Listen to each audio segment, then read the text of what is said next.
She's kind, caring, a lady full of love, a sweet and gentle soul, like an angel from above. Uplifting and inspiring people, making dreams come true. A grateful nation says kudos to you. Doing good in your neighborhood, each and every day. The Susan Show. She was a perfect little girl, A first form student at St. Ange High School. struck by a tragedy, Lost her leg to cancer. but she was determined that she would walk again. Another lump was there. It was breast cancer. I'm 21. It's just unfathomable. Even after this treatment ended, I still needed a life. I still needed to go to school, to go to work. Your faith has got to be anchored in God. It's a part of life. You have to accept it and move on.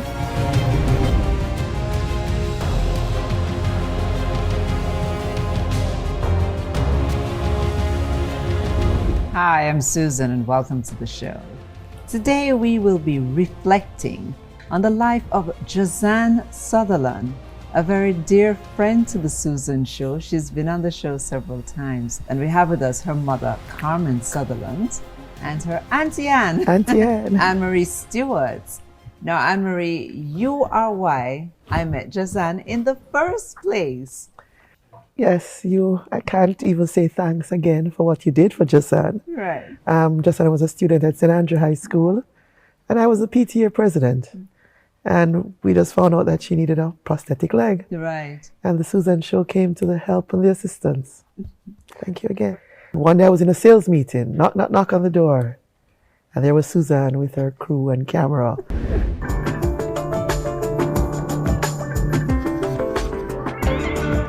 Hello, good morning.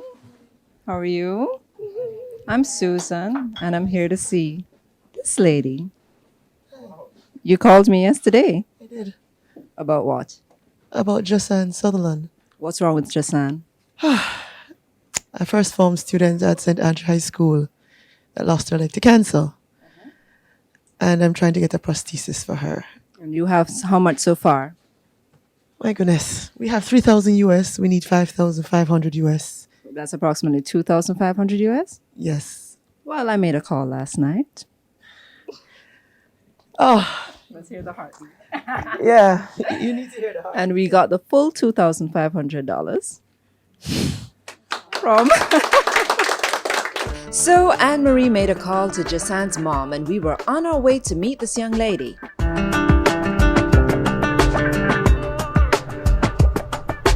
Hello. You are? I'm Josan. I'm Susan. Nice to meet you. Who called my office? I did. You called. And what did you tell my assistant?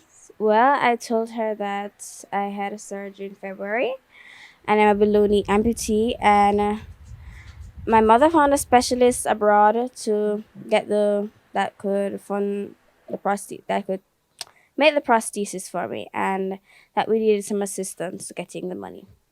And we're asking for assistance. Why did you think that we could help? Because we helped a lot of other people that were really in need. Okay, well, did you think we'd help this quickly?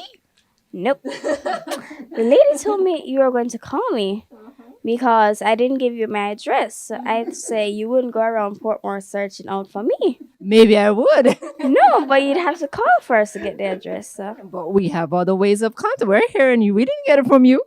I know. Got it from her. Tell me who that lady is.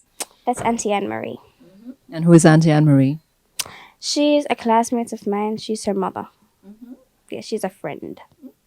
So tell me what's wrong with Josan now. Nothing really. Just that I have one leg and I'm planning to go back to school September. I hit my foot in the swimming pool while swimming at school. What school was this? St. Andrew High School for girls. How long ago was that? Well, I hit my foot in about November and it started swelling. And after that, I went to some club meetings, and while I was coming down the stairs, I twisted the same ankle. I went to the doctor. I got an x-ray and they said that I had osteosarcoma, form of cancer in my ankle. And then I went up and they said the best thing to do was an amputation. So I had no choice. And you said it was a form of cancer. It's now gone? Well, I've done 6 courses of chemotherapy, so hopefully, yeah. Do you have to do more? Well, I'm supposed to do 9, but I chose to do 6, so hopefully it's gone. So do you want to know why we're here? Do you want to guess why we're here? Nope. Yes, you're going to guess. I'm going to make you guess. Go ahead. Guess why we're here. Help with some money or something. Maybe, yeah, some money. That everybody likes to get some money, right? Yeah. How about if you got all the money you needed? That'd be very nice. That'd be very, very good. Very, very good. We told Auntie Anne-Marie this morning that you actually got all the money you needed. We did? That's really good. Yes, we did. So you'll be flying off soon to Miami to get... My foot. Well, since you put it that way, your prosthesis fitted. Yes. How would you like to walk into St. Andrew in September? That would be so good. That would be so good. That would be a relief. Well, we're going to make that wish come true. Thank you very much. Thank you. I can't swim, but I was learning to swim. And I want to go back to that, yeah. Do they say you could do this with your new leg? Yeah. Yeah, I can do that. And that's all the things. Yeah. Always want to become a doctor. Always wanted to help people. So, I can help other children just like me that's lost a leg or a limb or probably 2. So that's why I want to become a doctor. Josan decided to share the good news with her mother. You remember Susan that Josan called? Yeah, she told me she called her 2 evenings ago. Right. Well, I called her yesterday as well. Okay. Yes, I did. And I told her exactly what he told me about Josan calling her. Mm-hmm. And they are going to be putting up the balance, 2,500 US. Oh, no! Oh, yes. Oh, yes. I'm really happy for her because every day I say to her, Josan, I don't think you miss your leg half as much as I miss it for you. Yes, because sometimes I send her out and say, Josan, go and get so-and-so. She said, Mother, I am the one with one leg. Thanks for coming around and doing what you are doing. And so Josan went off to Miami to get her prosthetic leg. It was now time to enter second form at St. Andrew High School for Girls. We decided that this would be a day she would never forget.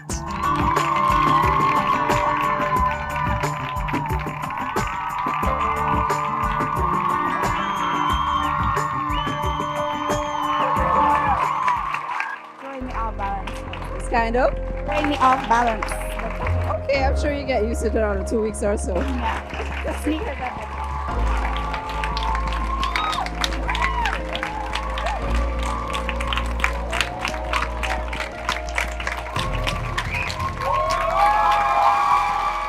I want to say that we're happy to see you and we've missed you so much. And I want you to just enjoy your year and catch up. Hopefully just catch up with us. Sure how much you miss her. Coming up. I opened it, and when I read it, I just turned around, put my back to the counter, and I said, Dear God, I knew something was coming, but not in this magnitude. She'll give love. She's got so much love. Bring good in your neighborhood, touching lives. Josan Sutherland was a bright young lady with a promising future, but to her family, she was so much more. First of all, the day of that surprise. I just remember the limousine. I know. But let's take it back a bit. Who is Josan Sutherland, Miss Carmen? She's my youngest daughter. We knew her at a certain age, but you're her mommy. Tell us about when she was born. What's her birth date? Her birth date, Yes. the 28th of August, 1992. And I remember I have 3 children, she being the smallest in weight and size. Okay.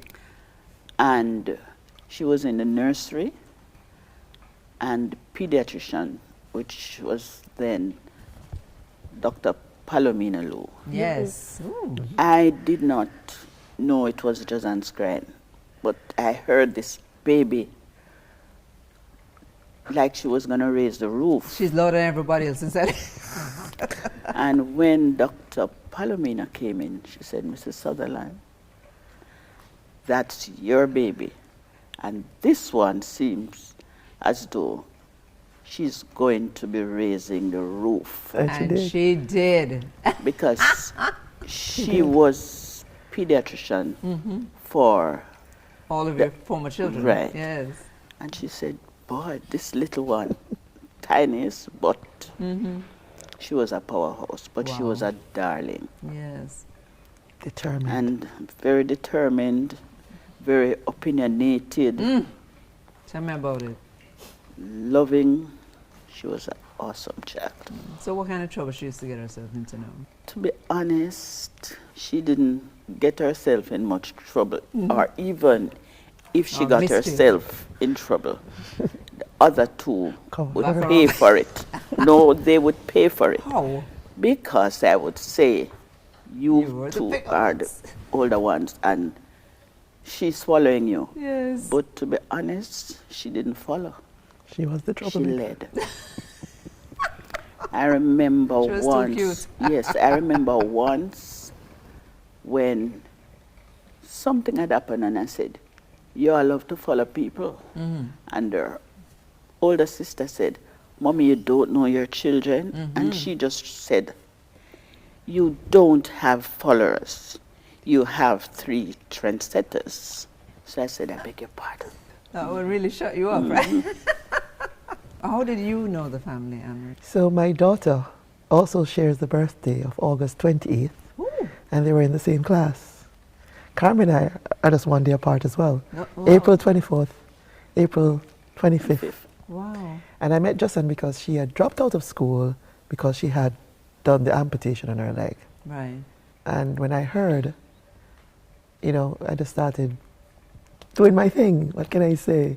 And it wasn't really dropping out. She had to take time off. She had to take time off because she couldn't walk. not She had no walk. prosthetic leg, right? Right. But before that, she had been diagnosed. Yes. What age was she? 11. She had just Started high school. gotten her GSAT and she was at Andrews. And she went in the swimming pool. She loves water. And when she came home, she said she hit her ankle in the pool. And I said, let me see. She said it wasn't hurting or anything.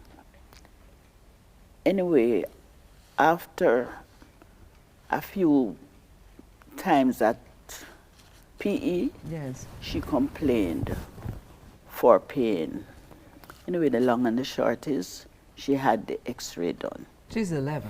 Yes, her sister was laughing at her when she was looking in the directory the night to say, where are you going to call now? She said, you're stupid. I'm looking for the number and I'll call tomorrow. Yes. And I'm going to tell them what date I can come because I have Classes. class exam. So she made her appointment. Yes. I can remember distinctly, it was a 3rd Wednesday in January. And she called me, I was at a meeting. And I answered and I said, Josan, I'm in a meeting. Don't call me now. She said, don't call you now? Well, okay. When you come, you will see. So I was in the meeting, but then, you know, it took a turn. Yes. When her father came, she was the first one to jump out of the vehicle and she said, Mommy, if you ever see the x-ray, it looks like flowers is growing beside my bone. I said, like a flower growing beside your bone?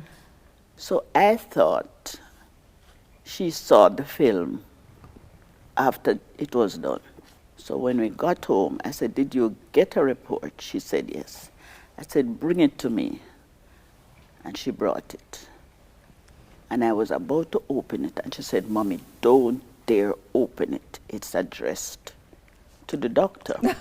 Okay then. However, I opened it. Yes. And when I read it, I just turned around, put my back to the counter, and I said, "Dear God, I knew something was coming, but not in this magnitude." So she came down, and when she came down, she said to me, "Mommy, you open it. You open it." What it said. But I would not tell. So she didn't know No. at this point what it said? No. I did not tell her the diagnosis because I know she was going to look it up. And All the Google meanings. so I said to her, "Josan, it seems as though you have a tumor." She said, "What does that mean?" And I explained to her. She said, "So what?" I said, "I do not know the modality of the treatment, but the worst possible thing that may happen is that you may lose your leg." Before that, I said to her, "If I tell you something, would you believe me?" And she said, "Yes, you have never lied to me." And when I told her about the possibility of losing her leg, she said, "Mommy, don't you worry. You'll have a daughter with one leg, 5 toes, but a life." This girl is too much. Yes. Absolutely. So she's motivating you, Yeah. you know, and she's the one with the affliction. She said, "And what if I don't decide to let them cut my leg?" So I said to her, "If it's not done, your quality of life may not be the same, and the outcome, you may not live very long." And she said, "Don't you worry. I'd love to die of old age." I could remember the day when Josan reached, and I was the first one go out the door. And when I see Josan was coming in with one foot on her crutch, and I started to cry. I couldn't look at her. And she hugged me and said, "Grandma, what are you crying for? Don't cry." We kept track of what was happening, so when we heard she was to return, it was just a wonderful experience. And then Josan herself, so full of life, and you can't be sorry for Josan. No. You just have to work with the program. I'm glad to see you back. And I hope you will catch up in class. You're truly blessed by God, and you're a survivor. Such a wonderful, exhilarating experience, because it was a whole school experience, All of us were concerned about this little girl who had come the year before, and by October of her first form year, we found out she was ill. And then, of course, one thing led to another, but the whole school became so involved. After 2 months in grade 7, Josan returned to grade 8, and she fitted in so well, and she did so well. Josan was a normal child. She did everything, including swim. Josan would just take off the false leg and she jumped into the pool. She was Miss St. Andrew. As you know, eventually she became Miss St. Andrew High. She entered the competition. Yes. And what would this have taught the other girls around her?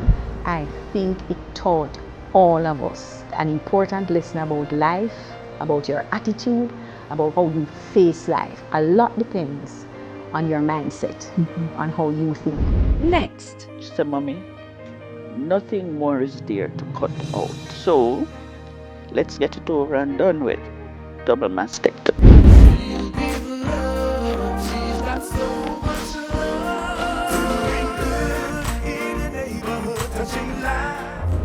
Josan Sutherland lived life to the fullest despite several bouts with cancer. Her mother and friends reflect on her battle with this condition. That was an awesome episode for us because Jamaica just embraced this little girl. They just fell in love with you. I was shocked because even after I went out and about, and even now, 8 years later, people still come up to me and they're like, "Oh my God, your face looks familiar." With hair, no hair. They're like, "Your face looks familiar. I know you." And I was like, "SusanShowJa? Yes. I'm like, okay. after that, I had interactions with her a number of times because she needed to change the leg. And we found out that she was afflicted once again with breast cancer, which is when I think I came back into her life. How did she find that out? I being a midwife, and a part of the job is teaching people how to examine their bodies. So she did her self-breast examination. She found a lump, and for persons who know Josan, if something is there that should not be there today, if possible, it is to be removed tomorrow. Tomorrow, as in Tuesday, Wednesday morning. Right. 8 years later, you thought this was, over. What happened? Well, my journey with the whole breast issue started about from I was 19. I remember it clearly, it was the night before my math CAPE exam, and I was sitting on my bed, I was doing some work, and my hand was on my chest, and I felt the first lump. And it was like, I just was like shocked still. I couldn't even call my mother, my father, I just was still. And I said, Lord, I don't know what this is, but we're gonna have to fix this. We're gonna sort this out. Okay. And so we went ahead and removed the first lump, and at that time it was a fibroadenoma, fibrous mass, so it wasn't anything. But my doctor said, given your history, if you feel the next one, come, let's get at it again. A year later, I was in second year UA, another lump was there in the other breast. And so at that time I was like, okay, it's gonna be a fibrous mass. My doctor told me to expect this. So we went and we removed it, and he said, for the most part, it was harmless, but there were some suspicious cells. So I said, Josan, no, definitely you need to be doing your self-examinations. If you feel anything, come ASAP. So, I went on, we had removed that one, everything was going fine. Third year of UA comes. There's the next lump right there again. Seriously? Yeah, so this is the anniversary of each one, there's another one. Like every year it kept coming back. I think it was before her father died. And she told both of us, and he said to her, I don't think anything wrong, man. But then I think after he died and everything, with all the stress of everything, she started telling me now that, Mommy, we need to have it out as quickly as possible. That's the second one. That's the second. I think it had a toll on everybody since her father's death. In the mornings, it's not good time for her. Like early morning, like when she would normally get ready for school, because she would always go to him and she said, come daddy, money no.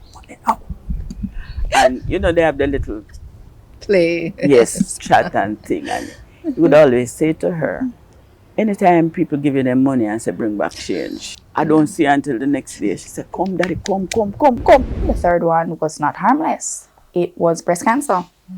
At this time I was 21, and here I was sitting in my doctor's office, and he said, Josan, it's a lot more serious than we thought, and you need to start preparing yourself, thinking what you want to do. And the only thing on my mind is like, I'm almost out of UA. I have exams, I have research, I have things to do. I'm 21, it's just unfathomable. What does it mean for a young lady, 21 years old, just finishing up college, ready to face the rest of the world, already had one major trauma in her life? The normal thing is usually patients deny that this is happening to them. That's the very first thing that you see in most patients. So, then once they go through that phase of denial and slowly accept it, then they get angry and say, why did it happen to me? Right. What did I do wrong? Why there's, nobody else has this problem in my family. Why should I? No matter the situation, she won't give up. She'll never give up. And I just admire that so much about her. That one time I saw her angry, I've never seen that anger again. She had forgotten that she had lost the leg. So you still have your balance initially. So she got up and she stood up, forgetting that there was no leg on the right. And she was very angry and she said, why me? Why me? I am trying to serve the Lord.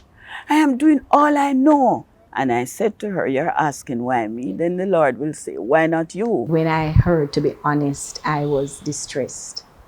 But when I called Josan, I was encouraged because I'm calling her to say, Josan, I heard what is happening. And yes, she shared all the hardships. She did, because she's also a very transparent person. Yes. So Josan will tell you exactly how it is. So I knew it was hard, all the treatment, all of that. But it was not somebody who had given up at all. One would have thought that she would have been sorry for herself. Why did it have to happen again? I remember I left the doctor's office and mommy, when I was walking out, mommy hugged me and she's like, don't be fearful. We went through the last one and we're going to get through this one. We're going to pray and we're going to come together and we're going to do it. You got through one cancer at the age of 12. Right. And to be like, almost 10 years later, a second one on top of it.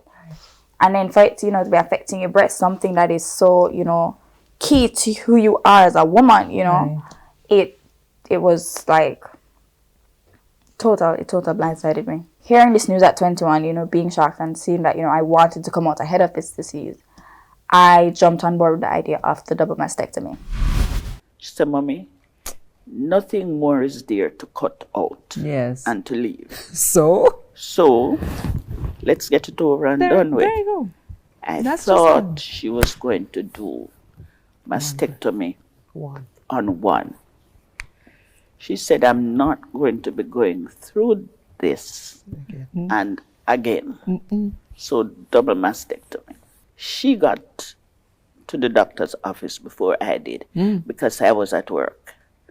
And when I got there, Dr. which knew us well said, Mommy, I didn't want to say anything until you get here. And after he told her, while he was talking, she kept on. So, I said to her, just be patient. She said, I have a class. Yeah, let's get this over and done with. So when he told us, and he said, I really don't know how to say it. She said, just say it. And after he said it, she just said, well, we can arrange for the date for surgery. And Doc, it's going to be double mastectomy. Yes. And he said to her, how do you reach there? And then she just got up and she said, Doc, I have to leave, I have a class. I think what feared me most was chemo, more so than the surgeries. Honest to God, that's what feared me most. That's what I was scared of most, the chemo versus the surgeries. And I mean, I had spoken with my plastic surgeon and I knew that, at the age of 21, you have the options of, reconstruction, surgery, implants. So it's not as scary as it sounds. And, we had already discussed that if we were going to remove both breasts, we would just replace them with implants. And she turned to me and she said, Mommy, don't you worry. The same God who saw me through the leg is the same God on the throne, the same God we speak about, the same God we have experienced. So, I'll see you later. And she just ran out of the office, left me sitting there as though I was the one. Got a class. Yeah, exactly. Let's get on with life. When we come back, She carried on her dreams. No matter what is afflicting you, you can still pursue your dreams. And she did become a physiotherapist. She'll give love. She's got so much love. Doing good in the neighborhood, touching lives. Josan Sutherland refused to let her health challenges define her, and she took radical steps to deal with them. I got diagnosed in, I think it was the end of October, early November last year. And my doctor said to me, we want to do the surgery like next week. And I looked at him and I said, no, I have exams until December 19th. I can't do any surgery before then. And he's like, what? No, Josan, you have breast cancer. Aren't you not getting this? And I said, are you not getting the fact that I'm in third year and I need to leave you in? And throughout the semester, I went to classes, I did my research, and then I had to leave school and do CT scans, and then I'd come back to school, and then I'd have to leave school to do bone scans, and then I'd come back to school, then I'd have to leave to do, blood tests. Just between October and December. Right. So it was like school, work, research, investigative tests. And so, we tried really hard to make it work. If I missed classes, my friends gave notes, my teachers provided notes. When I sat and listened to the surgeon talking to her, one of the doctors said to her, "Where do you garner all of this strength from? And you don't seem to be not even sorry for yourself." And she said, "Dr. Gibbs, my mommy says, whatever happens to you in life, grieve for the moment and move on." And the surgery went well. It was without a hitch. So I came out, and mommy said the first thing I said to her when I woke up was, "Can I get some fried chicken?" Right? So she was like, yeah, she knew I was fine. She knew everything was good. And then came the chemo. Was it like the first time? Thankfully, the oncology team I had when I was 12, I still have them now. But the side effects, and the symptoms, roughly the same. The hair loss, the nausea, the vomiting, the pain, the fatigue, the insomnia, and sometimes, stuff like that. Now for a 22-year-old, physical beauty is what it's pretty much about in this world. I'm not saying for you, for a 20-year-old. I must say it was a little bit harder, especially because when my chemotherapy finished, it was May, so you're getting ready to start summer.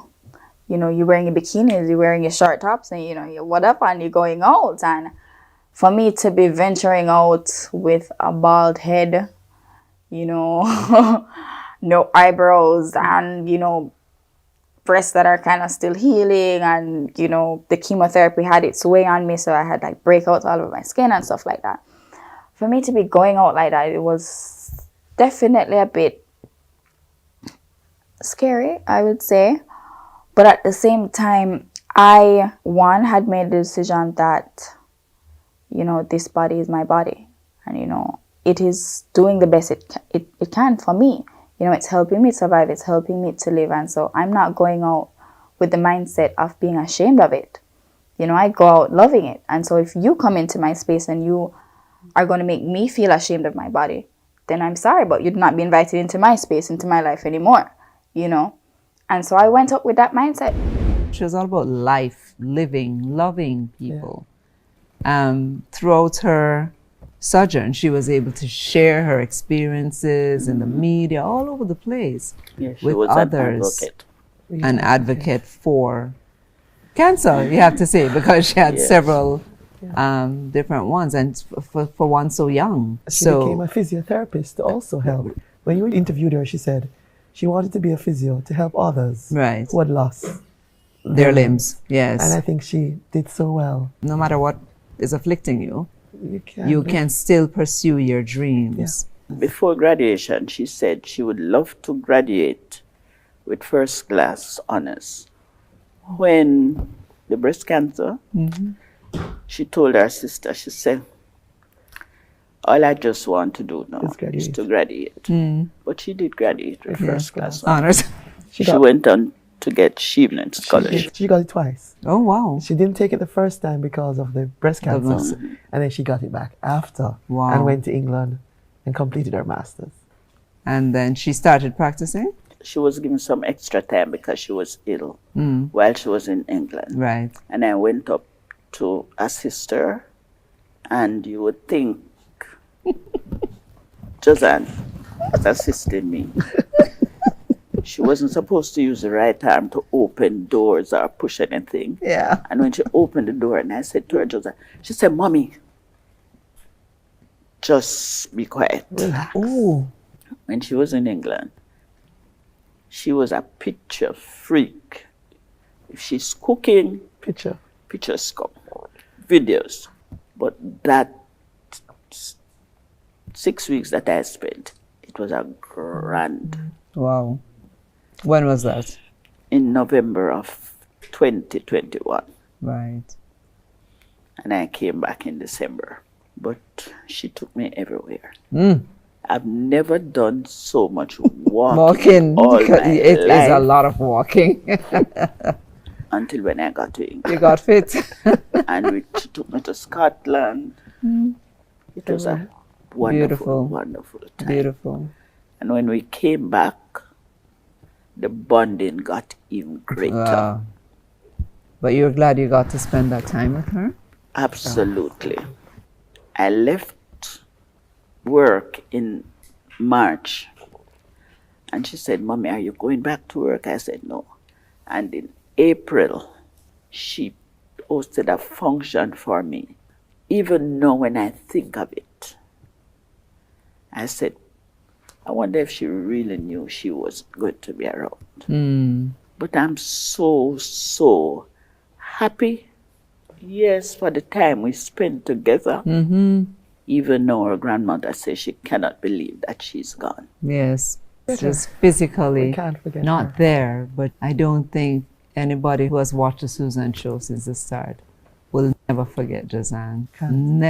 Never forget her. What do you think accounts for that strength that she has? Where she get it from? Firstly, God. She's very spiritual. She loves God dearly. I really believe it comes from her family. Her mom and aunt, her sister, they're such strong individuals. They try to handle every situation in a calm mood. There is power in prayer and there's power in numbers. And I tell them, even if you knew of my situation and you weren't able to call or come visit me or bring something, once you call my name in prayer, that's it. And that is more than enough for me. And so I'm grateful, for everything they have done for me. And even the ones who might not have chipped in to help me, but my story might have led them to help someone else. Right. I am grateful that, they gave the help to someone else who needed it at that time. And so, I just, tell them thanks. Coming up, when I came after she had passed and went to the funeral home, I said, God, you did not answer my prayer. You answered Josan's prayer because that was your will. She's got so much love in the neighborhood touching life.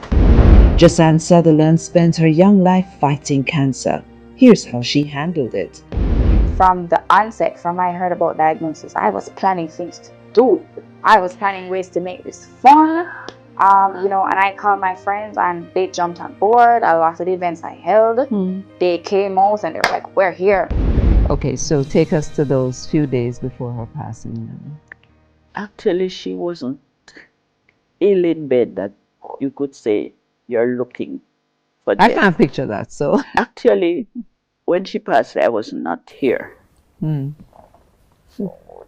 For those few days, but she had some pains before. Yes. She did everything. She did her physiotherapy, doctors, medication, and everything. And I remember the Sunday night, she called me and she said, where can I find a thermometer? It was a video call, but when I could see the monitor, that all the signs were going. And I said, Josan. She opened her eye and she looked up at the phone. And I said, remember, Mommy loves you. And remember, God loves you.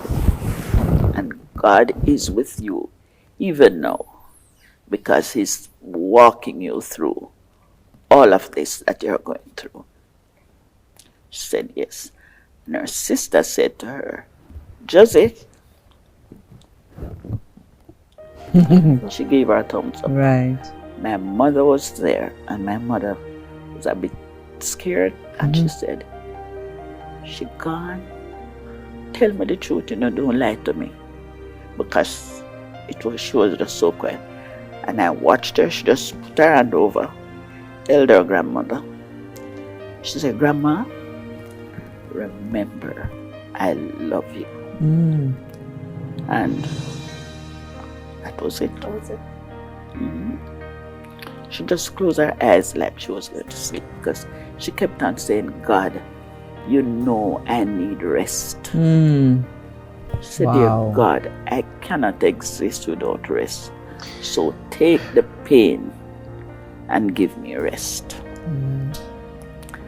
And when I came the morning after she had passed and went to the funeral home and saw Josan, I think if I had shed a tear then, I would have grieved God. When I looked at her, she looked so peaceful. My God. You know, like when you're in some good sleep. Slumber. And I said, God, you did not answer my prayer. Yes, you answered hers. You answered Josan's prayer because that was your will. Where were you, Anne-Marie? Where was I? I think I was in Orlando when I got the call. And I called you same time. So we were both off island. And when I heard, devastated. Because we've kept in touch. Always. Always. You lost your other daughter. Yep. And you've been with her for so long. 18 years. At least 18 years. Because the Susan Show is 18 years old. That's why it means so much to us. And I can't tell you the impact she has left on our show, on our lives, and on the lives of Jamaica. She did carry the flag high, as Dr. Palomina Lou had said.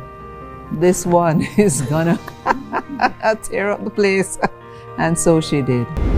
I especially, see myself in the future working, with women with children who have gone through, the travesty, this disease that is cancer. The thing about Josan, it's not that she's just one type of person. She is filled with expression and life.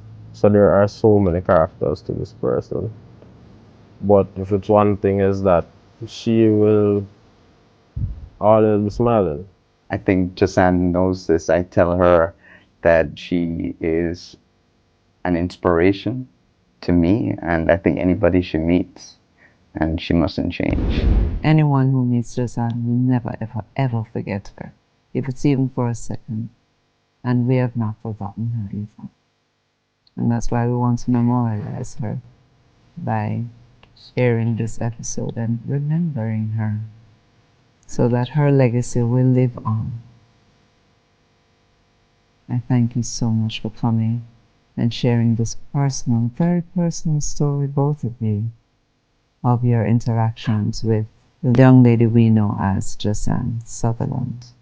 May her name live on forever. May she rest in peace. God bless you. Thank you. Thank you. You're welcome. Any words you want to leave with Jamaica, those who she has touched? Your faith has got to be anchored in God to be able to withstand any difficulty. Yes. And family, and when I say family, it doesn't necessarily refer to biological families. Family, yes, whatever circle you are, is very, very, very important. I think I would say you can do all things through Jesus Christ who strengthens us. Amen. Thank you so much for coming, ladies, and sharing. Jesus came that we may have a more abundant life, and Josan Sutherland did just that. Although her body was stricken with health challenges, she believed in living life to the fullest. With God and her family surrounding her, she never gave up.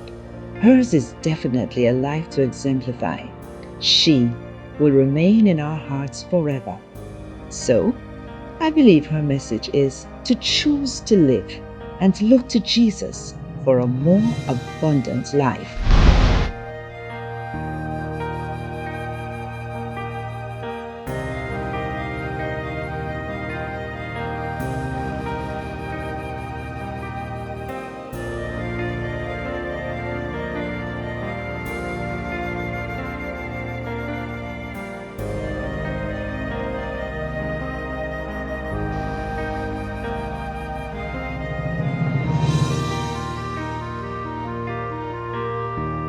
Remember to keep doing good in your neighborhood.